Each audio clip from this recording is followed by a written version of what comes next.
13 सीटों पर ये चौथे चरण का जो मतदान हुआ है उसमें 13 सीटों पर उत्तर प्रदेश में चुनाव हुए हैं।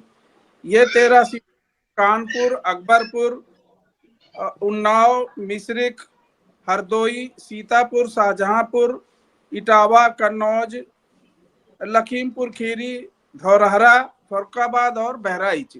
इसमें से 4 सीटें सुरक्षित हैं। 4 सीटें जो सुरक्षित है मिश्रिख है, हरदोई है, इटावा और लखीमपुर खीरी। एक बात आपको बता दूं कि मिश्रिख में 2019 में 43% वोट बीएसपी को मिला था। और दूसरी एक सीट है अकबरपुर। अकबरपुर में 30% वोट 2019 में मिला था। हमारी इस बार जो लड़ाई है वो पेपर वाले भी, मीडिया भी त्रिकोणीय संघर्ष बता रही है। हर सीटों पे त्रिकोणीय संघर्ष है और इस त्रिकोणीय संघर्ष में बीएसपी गेनर रहती है। कारण क्या कि बीएसपी का जो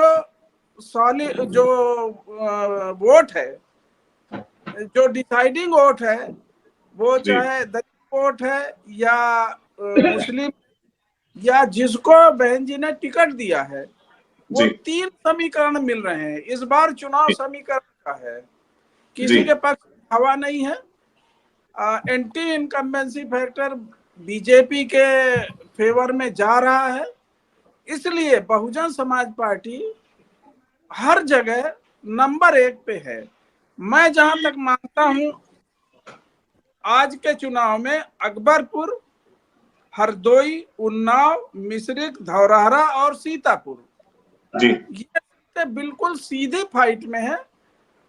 मीडिया भी इस बात को स्वीकार कर रही है और मेरा अनुमान है कि अकबरपुर, हरदोई, उन्नाव और मिश्रिख ये 4 सीटें मुझे लगता है कि हम बहुजन समाज पार्टी जीत रही है। और जिन जिन सीटों पे, जो 13 सीटों में सभी पे बहुजन समाज पार्टी का जो गणित है, जो समीकरण है, वो फेवर में लग रहा है। और बहुजन समाज पार्टी के जो कैंडिडेट हैं, बहन जी का इस बार लोहा मान रहे हैं, चाहे मीडिया हो चाहे जो भी हो, सब लोहा मान रहे हैं कि जिस तरह से उन्होंने कैंडिडेट दिए हैं, जो जाति समीकरण बिठाया है, वो बहुत स्ट्रांग है और बहुजन समाज पार्टी के हित में है। वो जो दूसरे सामान्य के या पिछड़े वर्ग के कैंडिडेट हैं, वे सब बड़ी मजबूती के साथ लड़ रहे हैं। जैसे अकबरपुर में है, अकबरपुर में एक ब्राह्मण को टिकट दिया है बहन जी ने, तो वो बड़ी जबरदस्त फाइट में लगता है। वहां समाजवादी और भारतीय जनता पार्टी लगता है चुनाव ही नहीं लड़ रही है। मैं आपको एक और न्यूज बता दूं कन्नौज की। कन्नौज में 5 लाख मुस्लिम है और 4 लाख दलित है। इस दलित में से ज्यादातर vote 80-90% vote Bahujan Samaj party के पक्ष में है और मुस्लिम वोट बहुत ज्यादा। वहां मुस्लिम कैंडिडेट को टिकट दिया है, इसलिए ये समीकरण कन्नौज में अखिलेश जी के लिए भारी पड़ रहा है। अखिलेश जी खुद परेशान है, वो सीट उनकी खतरे में नजर आ रही है। तो जितने भी इस तरह की महत्वपूर्ण सीटें हैं वो हमारे पक्ष में, बीएसपी के पक्ष में। धौरहरा में जैसे मैं बताऊं, धौरहरा में 3 वो चूंकि सुरक्षित है, इसलिए रेखा वर्मा, आनंद भदौरिया और श्याम किशोर नहीं, सुरक्षित नहीं है, श्याम किशोर अवस्थी बहुजन समाज पार्टी से लड़ रहे हैं, जो बड़ी मजबूती के साथ। और ये जितने भी एरिया हैं, बहुजन समाज पार्टी पहले से बहुत मजबूत रही है। चाहे मिश्रिख हो, मिश्रिख में हमारे BR अम्बेडकर साहब हैं, वो पुराने पार्टी के कार्यकर्ता हैं, बहन जी ने उनको टिकट दिया है। वहां 43% वोट हमें ऑलरेडी मिल चुका है पिछले चुनाव में, और इसमें अगर कुछ ऐड होता है तो ये सीट हमारे पक्ष में जा रही है। बिल्कुल निश्चित है। उन्नाव की तो बात बता रहा था मैं। जी उन्नाव में अशोक पांडे वहाँ के बड़े चर्चित व्यक्ति हैं, बड़े समझदार और मतलब निष्पक्ष उनका वो रहता है, एटीट्यूड रहता है। तो इसलिए वहां से साक्षी महाराज बीजेपी से हैं, अनु टंडन वहां से समाजवादी पार्टी की हैं, और अशोक पांडे जी ये उन्नाव की सीट वहां रैली हुई थी, तो उन्नाव की सीट लगभग तय है कि ये उन्नाव की सीट जीत रहे हैं। वहां जो अनुसूचित जाति और ब्राह्मण का समीकरण है वो बहुत फिट बैठ रहा है। इसी तरह से हरदोई है। हरदोई में हरदोई की सीट बड़ी महत्वपूर्ण है बीएसपी की दृष्टि से। जो भीमराव अंबेडकर जो एमएलसी हैं हमारे अभी वर्तमान में, वो जी वहां से बहुजन समाज पार्टी के कैंडिडेट हैं। उषा वर्मा वहां से समाजवादी की, और जयप्रकाश भाजपा के जो जीते हुए हैं वो कैंडिडेट हैं। तो जी ये सीट हरदोई की सीट जो सुरक्षित है, ये बीएसपी के पक्ष में जाने वाली है। इसमें मैं आपको यही विश्वास दिलाता हूं कि ये सीट निकलेगी। यद्यपि इटावा सीट भी फाइट में चल रही है, जी त्रिकोणीय संघर्ष वहां भी बता रहे हैं, क्योंकि सारिका सिंह है वहां से, वो बघेल हैं, और बघेलों का वोट, एससी का वोट एकदम एकजुट है। और पहले से भी चूंकि मानवर काशीराम साहब इटावा से जीते हैं, तो बीएसपी का वो गढ़ है इटावा। रमाशंकर कठेरिया थे, वही पुनः चुनाव लड़ रहे हैं भाजपा से, और जी जितेंद्र दोहरे लड़ रहे हैं सपा से। तो जी इटावा सीट बड़ी महत्वपूर्ण है। कन्नौज का मैंने बताया ही है कि सुब्रत पाठक बीजेपी से हैं, अखिलेश यादव जी समाजवादी पार्टी से, और इमरान बिन जाफर ये हमारे कैंडिडेट हैं, बीएसपी के कैंडिडेट हैं। बड़ी बड़ी जबरदस्त चुनौती दे रहे हैं। आज का कुछ थोड़ा सा न्यूज मिली है कि कन्नौज में समाजवादी पार्टी के लोग महिलाओं को जो वोट डालने जा रही थी, जो लग रहा था कि ये बीएसपी की हैं सब फॉलोअर, उन्हें रोका गया, उन्हें रोके जाने का प्रयास किया। वहां हमारे जी कैंडिडेट ये आए, जफर साहब, और एसपी डीएम सबको उन्होंने बुला लिया, और बड़ी शक्ति उन्होंने दिखाई।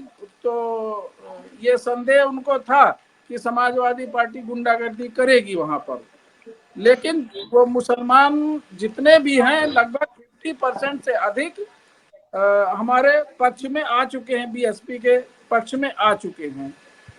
लखीमपुर खीरी सीट हमें थोड़ा सा डाउटफुल लग रही, क्योंकि वहां एक बाहुबली जो अजय मिस्टेनी है, जिनको पुनः भाजपा ने, जो जिनका बेटा एक मर्डर केस में किसानों के आंदोलन में जो हत्याएं हुई थी उनमें बंद है, जी और पुनः बीजेपी ने इसी आदमी को हटाने के बजाय पुनः टिकट दिया है।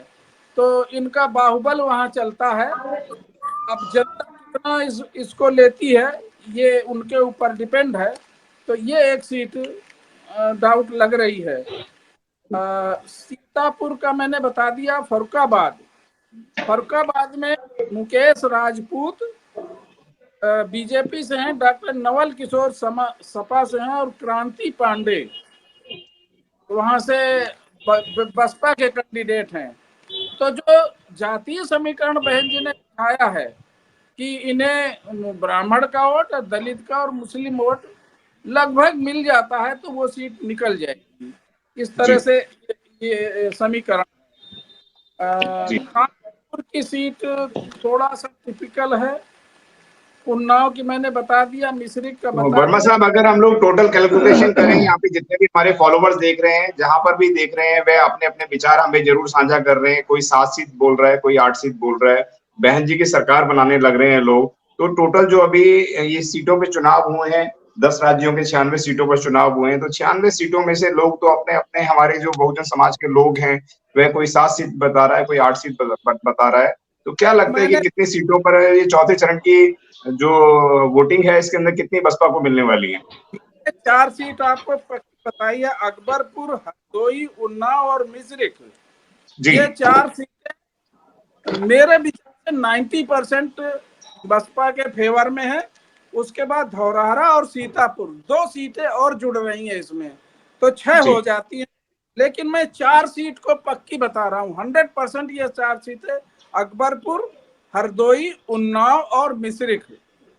जी ये जो जो जातीय समीकरण है मेरे अनुसार, यहाँ मैं पर चुनाव देखने वाले होंगे। जी आज हम आपके लिए लेकर आए हैं बहुजन समाज की एक ऐसी किताब, कहीं हम भूल ना जाएं, एक ऐसी ऐतिहासिक किताब है जिसके अंदर आपको ऑडियो वीडियो देखने को मिलना है। ये पहली बहुजन समाज की ऐतिहासिक किताब है जिसके अंदर आप वीडियो भी देख सकते हैं। अब किताब के अंदर कैसे वीडियो देख सकते हैं ये मैं आपको पहले दिखा दूं। आइए तो हम देखते हैं। सबसे पहले आपने करना ये काम है कि किसी भी पेज पर मोबाइल द्वारा आप गूगल पे जाएंगे और गूगल पे जाने के बाद आपको कैमरे का निशान नजर आता है। इस कैमरे पे आप क्लिक करेंगे तो ये QR कोड को स्कैन कर लेगा। स्कैन करने के बाद यहाँ पर आप देखेंगे ये लिंक आ गया। आप जैसे लिंक पर क्लिक करेंगे आपकी वीडियो चालू हो जाएगी, यानी कि आपको एक सटीक जानकारी मिलने वाली है, एक ऑथेंटिक जानकारी मिलने वाली है। बहुजन समाज की पहली ऐतिहासिक किताब है जिसके अंदर आपको तमाम महापुरुषों की जानकारी मिलने वाली है। आप इस किताब में देख पाएंगे तथागत सम्यक बुद्ध जिनकी पूरी जीवनी आपको मिलने वाली है, महान सम्राट अशोक जिनका जीवनी आपको इसके अंदर पूरी मिलने वाली है, संत कबीर दास, संत शिरोमणि गुरु रविदास, सम्राट मीर भोज जिन्होंने इतिहास रचने का काम किया, गुरु घासीदास बाबा, वीरांगना झलकारी बाई, वीरांगना उदा देवी पासी, नागेली वीरांगना की कहानी, एकलव्य जिसका अंगूठा काट लिया था धोखे से, चोखा मेला हरिचंद ठाकुर, ज्ञानदीप छत्रपति शाहूजी महाराज, बिरसा मुंडा, ज्योतिबा फूले, माता सावित्रीबाई फूले, फातिमा शेख, EV रामास्वामी, स्वामी अच्युतानंद, बाबा साहब डॉक्टर BR अम्बेडकर जिनका मूल ग्रंथ आपको इसमें छोटी सी किताब में मिलने वाला है। आप ऑडियो भी देख सकते हैं, वीडियो भी देख सकते हैं।